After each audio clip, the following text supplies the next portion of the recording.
Dan pada video kali ini saya akan presentasikan tugas saya yaitu proposal penelitian guna untuk mengerti tugas dari metodologi penelitian.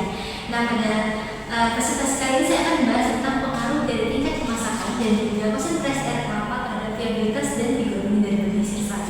Nah, kenapa saya mengambil video ini?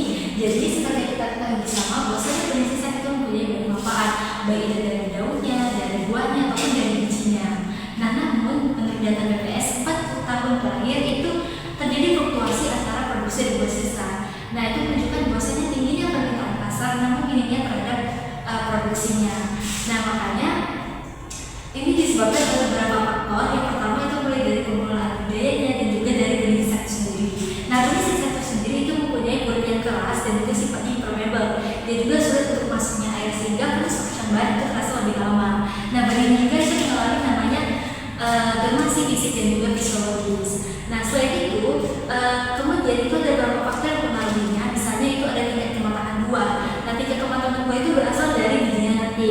Nah, ada beberapa penelitian menunjukkan bahwasanya kematangan buah itu menunjukkan peninggian terhadap viabilitas dan figur benih karena benih tersebut sudah mempunyai cadangan makanan dan embrio yang sudah baik.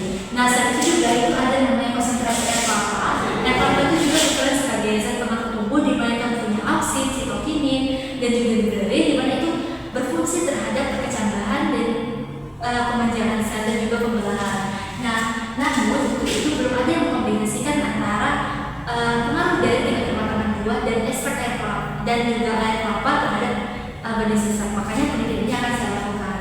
Nah, tujuan dari penelitian ini adalah untuk mengetahui apakah ada pengaruh dari tingkat kematangan buah terhadap biji benih sirsak dan juga untuk mengetahui apakah ada pengaruh dari konsentrasi air kelapa terhadap benih sirsak dan juga untuk mengetahui apakah ada interaksi antara konsentrasi air kelapa dan juga tingkat kematangan buah terhadap benih sirsak. Nah, manfaatnya diharapkan dapat membentuk teknik pemberdayaan yang lebih efisien. Nah, di mana nanti hipotesisnya itu ada tiga, di mana tingkat kematangan buah itu berpengaruh nyata terhadap viabilitas dan figur benih sirsak. Kemudian ada konsentrasi air kelapa muda juga berpengaruh nyata terhadap viabilitas dan figur benih sirsak. Kemudian yang ketiga itu terdapat interaksi antara tingkat kematangan buah dan juga konsentrasi air kelapa terhadap viabilitas dan figur benih sirsak. Nah, selanjutnya ini ada materi metode untuk waktu dan tempat. Jadi penelitian ini akan dilaksanakan dengan percobaan dan laboratorium khususnya di Fakultas Pertanian dan Peternakan Universitas Surga Malaysia. Dan ini akan dilaksanakan mulai dari Mei sampai Juli tahun 2020. Nah, ada bahan yang digunakan itu ada benih sirsak itu sendiri, kemudian konsentrasi air kelapa, ada tanah, ada pasir dan juga ada kompos. Nah, sementara lainnya ada project, ada kompos cakalan, ada gelas beker, gelas ukur, ada oven, ada timbangan dan juga sprayer. Nah, untuk metode penelitiannya, jadi sini saya menggunakan rancangan acak lengkap, yaitu faktorial menggunakan dua faktor. Di mana faktor pertama itu adalah tingkat kematangan buah, jadi ada yang matang terang dan juga matang pohon. Kemudian faktor kedua itu adalah konsentrasi air kelapa, di mana ada konsentrasi 0%, 20%, 50% dan 70%. Nah, ini akan dikombinasikan sehingga didapatkan 8 kombinasi. Ini juga akan diulang sebanyak 4 kali sehingga didapatkan 32 unit percobaan, dan juga setiap unit percobaan itu menggunakan 20 benih sehingga didapatkan 960 benih untuk penelitian ini. Nah, kemudian untuk metode pelaksanaannya, yang pertama kita akan melakukan persiapan padan bahan baik dari buah sirsaknya ataupun dari ekstrak air kelapanya. Nah, kemudian kita akan melakukan median tanam, di mana itu akan dari kompos, dari pasir atau dari tanahnya itu akan diayak dan juga itu akan dihomogenkan kemudian dimasukkan dalam polymer.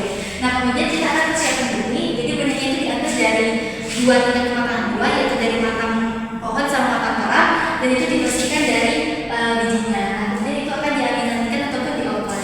Kemudian persiapan larutan kita menggunakan bahan air kelapa tadi dengan konsentrasi 0, 20, 30 dan juga 50%. Nah, selanjutnya itu akan dilakukan perendaman benih. Perendaman benih menggunakan beker. Jadi perendaman benih kita lakukan kelas sebanyak 2 jam. Dan kemudian kita akan lakukan penyemaian benih. Nah, benih tersebut akan ditanam dalam polybag sampai 2-3 cm kedalamannya. Nah, kemudian kita akan lakukan pemeliharaan. Pemeliharaan merupakan pemberian air dengan cara sprayer ataupun pembersihan terhadap bunga-bunga yang tumbuh di sekitar polybag. Nah, selanjutnya kita akan lakukan pengematan.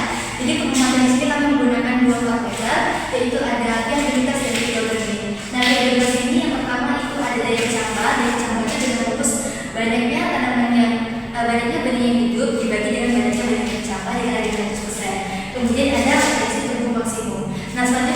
ini kita lakukan adanya kecepatan tumbuh, dan panjang ragi pula. Panjang ragi pula itu diukur dari titik tumbuh sampai ujung akar. Kemudian panjang tumbuh pula yang diukur dari titik tumbuh sampai ujung tunas. Kemudian setelah penimbangan